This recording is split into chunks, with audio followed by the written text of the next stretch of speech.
Gordy. What does it say on your coffee cup there, Kim? Life is taking a stand even when you're sitting down. Wow. So I'm sorry I'm late, That's but fine. I was at our business before hours this morning at Anytime Fitness. You're only seconds late, so And you're not really late. I was in a fender bender in the Oh, parking lot, no. so it's kind of, whew. You had to exchange insurance? We got things figured out, and I was like, I think I can still make it. So And you did. Barely late, but thanks for having me. Yeah. Well, we're here to talk about everything chamber, all the benefits of being a chamber member today, We can right? certainly talk about the benefits of chamber membership and then some of the really great activities that we've got planned for the next couple of months, and we're excited about just being able to offer such a variety of different resources and activities and events for our members to benefit from. Yeah, I know we'll be getting some details about your SCORE event coming Right. up on a show on the 21st. Right. And Barb's going to be with us next Friday to talk about Taste of Faribault. Faribault, right. We also would like to touch on some of the work we're doing with the schools. This past Monday morning, when all of the schools, actually the teachers, have their first day of workshop, our board chair, Rod Gramsey from MRG Tool and Die, gave a welcome to them on behalf of the community through the chamber, and he did a great job of articulating how important the school systems are, and we're so fortunate in Faribault to have the public and the parochial and many of the private schools, charter schools, that kind of add to the opportunities for students. And he spoke about how important it is for the business community to support education and support our schools, and also about the new opportunities, I shouldn't say new, but the opportunities and the responsibility that we have as a business organization to help young people see success for themselves in the future, to see career possibilities. And we're trying to launch a number of new things and reinvent a few things that we've been doing for a while to help be involved in that, so that all students across the board, regardless of their interest and capacity, see themselves in a great future. Not every kid's going to go to college. Right, and many don't. Most don't. Even many that start don't finish. So there's the reality of that, and yet great careers can be had through technical education and certifications and growth within a career. And a lot of times students don't see the options in front of them because they only know what mom and dad do, or Uncle Joe or whatever. They don't see that the talent they have, for example, in art could lead to a tremendous career, or the really desire they have to take things apart might make them a great technician and for a company. And we all know that with the aging workforce and baby boomers, that we have to make sure that everybody coming up in the generations ahead is gainfully employed and involved in the workforce for our economy to be strong. And so we want to make sure everybody can reach their capacity and enjoy life, enjoy the jobs that they have, and do the things that that really make them feel like their life is successful and they're participating in something good. So we're talking about a mentorship or internship Well, program? we're working with Brian Coleman, who is newly hired by Faribault Public Schools as a, well, the title is Service Learning, but for us that means career development, because service learning is really getting students out into the community in some way to increase their learning about things that are out there. We'd like to see that really focusing on careers and exploration of different kinds of jobs. And so we have a advisory group that's been meeting with Brian, and there's a lot of parts to that equation that it could include mentorships. Okay, we'll talk more about that when AM Minnesota continues. Let's get that opening market for boosters. They include Ag Power Enterprises, your John Deere dealer. They have locations in Owatonna, Hollandale, Belle Plaine, and Osage in Northwood, Iowa. Northland Buildings for quality post-frame construction. You can visit them on their website, northlandbuildings.com. Kim Anderson, who is the president of the Faribault Area Chamber, is with us this morning on our AM Minnesota show. You can always watch our AM Minnesota programs. Seems weird to say that. I've been in radio so long. But you can watch them because these are all on YouTube and they're put up on our website, KDHLradio.com. Just go into the AM Minnesota tab, and whatever show you want to watch, you can watch on the show. So I have to behave. I have to sit up straight. And well, you were a radio person, so. I have the face for radio. No. I have the face for radio. Well, we're all in it together. But it's changed a lot. Yes, it has. It's kind of more diverse. You have to do the everything online and all the podcasts and all that. It's interesting, though. It has changed a lot, and well, business has changed a lot in the years that just since you started being the president. That's right. There's a lot of changes, and of course, technology leads that change, and people, young people want to be involved in careers. We were talking about that before the break about careers and how they want to see themselves in successful jobs that not only give them the income and financial security that they want, but also the lifestyle they want. And we see that more and more important for people of the Y generation and millennial generation who really, and I commend them for this, they really determine their work experience based on the other things that are important to them, and whether that's hunting and fishing or being able to take certain vacations or whatever it is. So I mean, there's a lifestyle involved with work as well. One of the things that we were talking about is mentorships, and as we develop these programs, we hope to see a lot of things like mentorships, job shadows. The college is very active in apprenticeships, and we want to be close to that situation to help local businesses benefit from the infusion of new ideas and new skill sets that the college certification programs will bring. But one of the immediate things that we're doing is a Made in Faribault Day, and we've been doing this for a number of years, but we've really gotten a better connection with our local schools in the program, and arranged for tours of manufacturing for high school and middle school students. And that can open a lot of eyes, because despite the changes that we talked about a moment ago, a lot of people still have a view of manufacturing of, dirty, greasy, dungy, and there's nothing like that.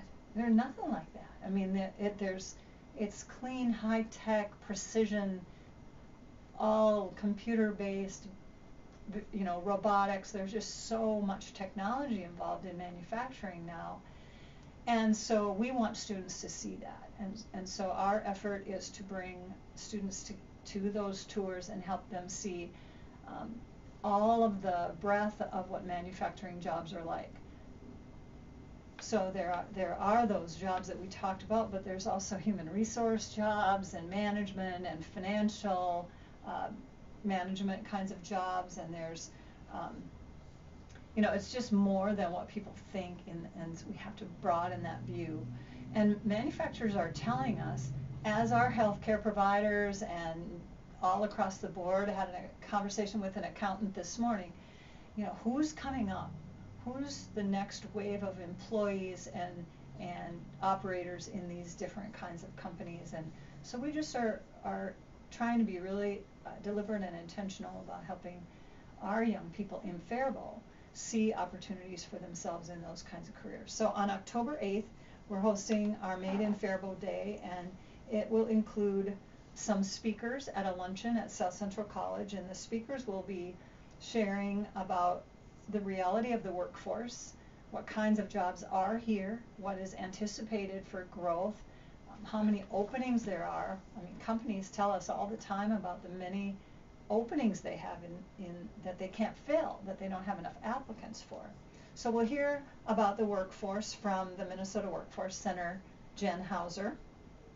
Then we'll hear from Dr. Annette Parker as part of the program on how the college is addressing the workforce needs of the future and some of the many opportunities they have, some of the tremendous grants they've gotten to help people improve their work life.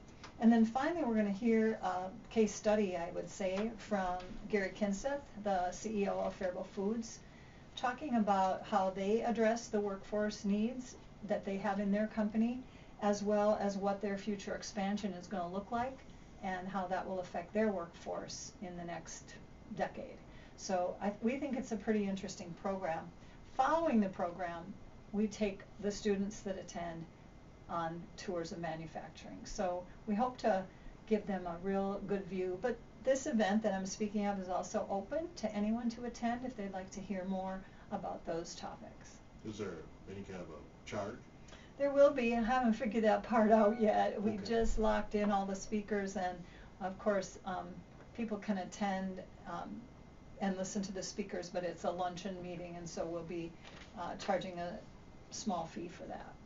But we're looking forward to that, and it's an important part of our workforce initiatives to put on that Made in Faribault Day on October 8th. Sounds awesome. Yeah, we're looking forward to it, and we really are excited about the school district's investment in what we see as career development through the hiring of Brian Coleman. So he'd be a great guest for you sometime to. And I really like the idea of having middle school students too, because Oh. I don't know about you, but when I was 12, 13, I was already thinking about what I wanted to do. Absolutely. I think there's some research that shows that a real opportune time is really about 5th grade. You know, when you start to formulate an understanding of what you're good at, what you might like to do, and so the opportunity, you can't wait till somebody's a junior or senior in high school. They've already locked in, their plans for the future. Not that they can't change. We all know that can happen, but we really do think, like you just said, that the younger we can get to them, the better. So another thing that we're doing for children, which I think is really fun, is we're working on Family Day at Farmers Market. So you know that we have an ag committee, and our ag committee at the chamber does a lot of interesting projects. And one of the projects that they do is they get 3rd graders onto farms, and they give them tours of farms so they see the reality of what farming is like in a modern day thing. The storybooks they read are throwbacks to a different time, and now modern high-tech farming is what they see on their tours. So we have all these resources, great books, a wonderful book called How Did This Food Get on My Plate? So children can see that it just didn't miraculously show up at the grocery store, but there's a production involved in that. And so the Ag Committee is going to be giving away coloring books and other books and a lot of resources at this Farmers Market Family Day on September 12th. So if you're a farmers market person, you definitely want to mark your calendar to go to the farmers market that day, Saturday, September 12th. This event is really being led by the statewide health improvement program through Rice County, and they've pulled our chamber ag committee together, as well as a lot of other companies that are doing some fun things, like there's going to be an ugly fruit, an ugly vegetable contest, and they're going to show how honey is made, and they're going to have how to make goat soap, and there'll be face painting and 4-H games and activities and instructions about canning and freezing, and Know How Brew Shop, just right down the block here from the radio station, is going to be there showing how to make homemade yogurt and providing some of their homemade yogurt techniques. So another fun activity, and our ag committee is going to be part of that by giving away kids activity books and magazines about the ag products. There's magazines about corn, about dairy, about hogs, about I got to think about it now, bees and honey, and so a lot of products, apples, a lot of products that are grown around here that they perhaps have no idea how they end up on the grocer's shelf. Yeah. We're going to be talking about that Monday too. Russ and Donna Bauer from the Farmers Market. Oh, well, that's great. In Minnesota, so we'll give some more details on Monday. That's great. Too. Yeah, they have been fabulous to work with, and Josh Ramaker from the county statewide health improvement program, just really enthusiastic about the farmers market itself, which is a tremendous asset in our community. We really have a nice dynamic farmers market activity. And then, you know, just adding a few tweaks like this family day and a few other things that they're working on that, you know, just engage a few more people. Yeah, I love heading down there on Saturday mornings. Yep. And they're Wednesday afternoons too. For those of us that think we might be gardeners and don't quite get it done, it's a great way to have that, you know, fresh from the ground, healthy produce. And there's a lot of other good things there too. There's crafts and meat and cakes and lots of good things at the farmers market. And there's a difference, I think. Oh, absolutely. Fresh produce. Yeah. You know, and the movement toward healthier foods and whole foods and all of that is really so good. I mean, we want to make sure that we're putting good things in and trying to maintain our health as long as possible. So we're happy to be part of the family day at the Faribault Farmers Market through the Chamber Ag Committee, and we're working on that. The Ag Committee is also making plans for the Farm Business Luncheon, and it's a couple months out, but we really feel like we've got something to talk about this year. It's always a great event, but we have Al Kleiss as our keynote speaker this year, and you know, people involved in agriculture certainly know that name, and he's brother to our good friend here on our Ag Committee, Farrell Kleiss, and so it was kind of like, hey Farrell, do us a favor and get your brother on in here, and we think it'll draw a nice crowd and be a good educational opportunity for folks. But I'm not ready to tell you all the details about that yet. It seems like it should be a long way away, and here we are in September already, right? I know. It's hard to believe. Thanksgiving will be here before you know it. Right, right. Well, people are already making plans for that kind of thing, and you start to see a little change in the leaves, and that, you know, that brings on the things that we talk about in fall. So one of the things that we talk about every fall in Faribault is the Fall Festival that takes place downtown. And I have to tell you, yesterday at the Chamber office, there was the noisiest, most enthusiastic, fun-filled meeting. I wasn't able to be part of it, but as I was in the office and hearing all that enthusiasm, I was really excited about the Fall Festival for Faribault's Main Street organization that's going to be taking place on October 3rd. Now, some might have it on their calendar for the 10th because there was plans to have it on the 10th, but the group that met yesterday realized that there was a great synergy around having it on the 3rd when F-Town Brewery is going to be having some of their opening activities, and so things are all being focused on that October 3rd Saturday, and there's still going to be kids games and chili and fun in the street and music, and it's going to be a great event for downtown Faribault. So mark your calendar for that. And you know, if somebody out there is listening and thinks that sounds like fun, how can I help? Well, give us a call please at the Chamber, because there is a lot of room for someone who's willing to help for a couple of hours, or maybe they prefer to do some advanced planning kind of help. These Main Street events really do rely on a lot of volunteers to pull it off. So the more the merrier. Happy to get some help. And we're getting more and more events downtown, you know. Yeah, a lot of good activity.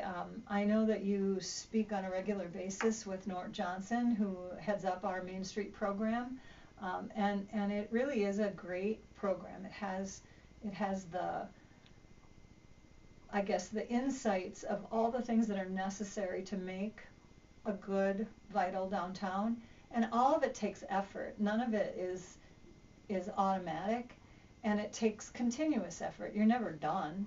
You never can say, wow, we got it all figured out now. So the incremental growth and the you know, there's businesses that come and businesses that go, and you want to definitely understand that that all of it is a one step forward, one step forward. So there's a lot of good activities going on now. The Main Street program is planning the Fall Festival, October 3rd, a lot of holiday things. They have their calendar for 2016 starting to be laid out. So the events are one part of it. But another element of that is the look of downtown. You know, are the windows in good shape? Do we have bike racks for people? Do we have a nice clean streetscape? Do we have a comfortable place for people to sit? So one of the projects that the design group is working on is some new benches, and Nort will probably tell you more about that next week. And then other areas of that include, those that help make sure that there's enough funding for those events to take place, and those that provide the oversight and governance. So Bruce Burkhartsmeyer has been the chair of that group, and Peggy Kylan has been another one that's just been a real champion of that organization. And Kim Anderson is the president of the Faribault Chamber of Commerce. She's our guest this morning on AM Minnesota. We've touched on it before. You have a small business center. We do. At the Faribault Chamber that people can use as a resource, right? Really a really important resource that we have, and in fact it's two-pronged. We have our Small Business Development Center, which is very similar to SCORE but different in a little way. The Small Business Development Center has some training and resources for the counselors that allow them to help with SBA loan financing packaging.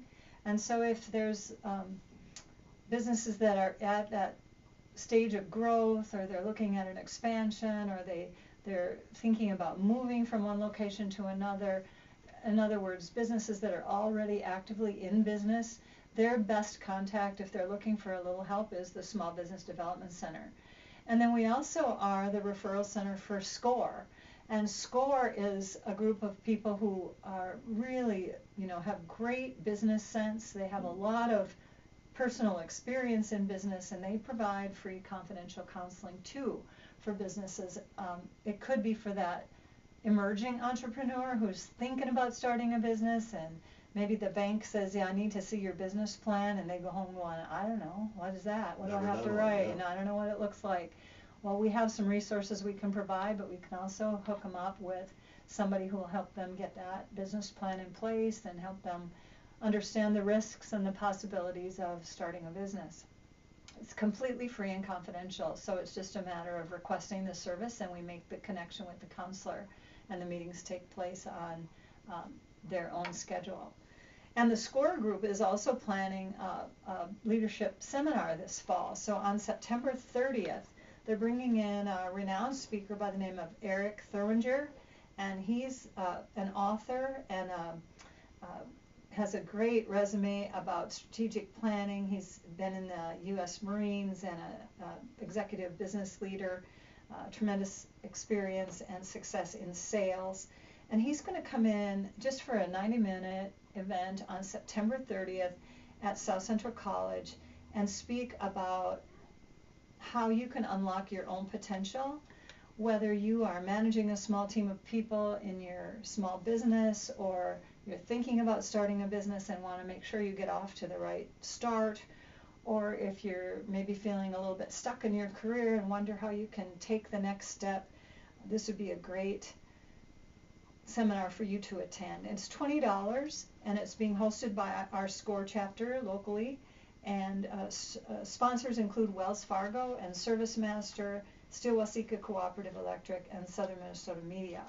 It's being promoted also by the Chambers of Commerce in Faribault, Northfield, and Owatonna, and we really would love to see a full house at South Central College on that day. It's a Wednesday from 11:30 to 1. It's a lunch meeting, and the SCORE chapter is really hopeful that this will be the first of a number of things that they do to help small businesses or emerging businesses just gain some knowledge and expertise that will be valuable for them. And maybe one of the biggest benefits, well, it is one of the biggest benefits of being in the chamber, is the networking that you provide, right? Businesses getting to know what other businesses do. Maybe they can fill a need that business has. Yeah, sometimes the word networking has sort of a connotation of, partying or socializing, and we want to be, we want people to understand that, it might look that way, but what I saw happening in our networking event this morning was people getting knowledge about other businesses and what they offer, and making referrals and saying, oh, I didn't know your company did that. I need that. Yeah. Or I have a friend who needs that. And as we see that kind of, face-to-face connection being made and people being able to understand more about what's available in the community, it does help build their businesses.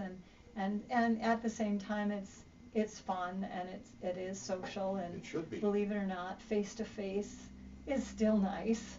Even though you can probably do everything you want electronically behind your computer or on your smartphone, it's really nice to shake somebody's hand now and then and get to know them and hear a little bit about their aspirations as well. So today we learned a lot. We learned a lot about some businesses that are having anniversaries and making some transitions in leadership and hiring new people, and familiar faces that get a new job and then come and tell about their new company that they're associated with. So at an event like this SCORE seminar, absolutely one of the benefits is walking around and getting to know the other people that are in the room and shaking some hands and getting to know the colleagues in your community. We got a minute left. Anything we missed? Gordy, I would like to just say a word about a longtime friend in the community, Linda Osterhout. Her funeral is Friday, and she was the manager of the Faribault West Mall for decades. Worked with her on so many things, and she died too soon. And my sympathies go to her family and friends. And the Faribault West Mall is a great asset in the community, and the events and people that they have there are friends. And so I'm sorry for their loss. Yeah, it's a tough one. The whole town, obviously, mourns that loss. Well, thanks for coming in. Certainly appreciate it. Yeah, thanks for having me. I got through my fender bender. I hope my husband's not listening, because I'm gonna have to take care of that. He's gonna find out soon anyway. But thanks for having me. We always appreciate the opportunity to be your guest on this show. Yeah, always enjoy having you on. Again, that's today's edition of AM Minnesota. Hopefully you can join us. Let's see, we're going to talk about that SCORE event on the 21st. Nort will be with us next Wednesday, and we'll give more details on that farmers market event on Monday too. You're in tune to KDHL AM in Faribault, Minnesota.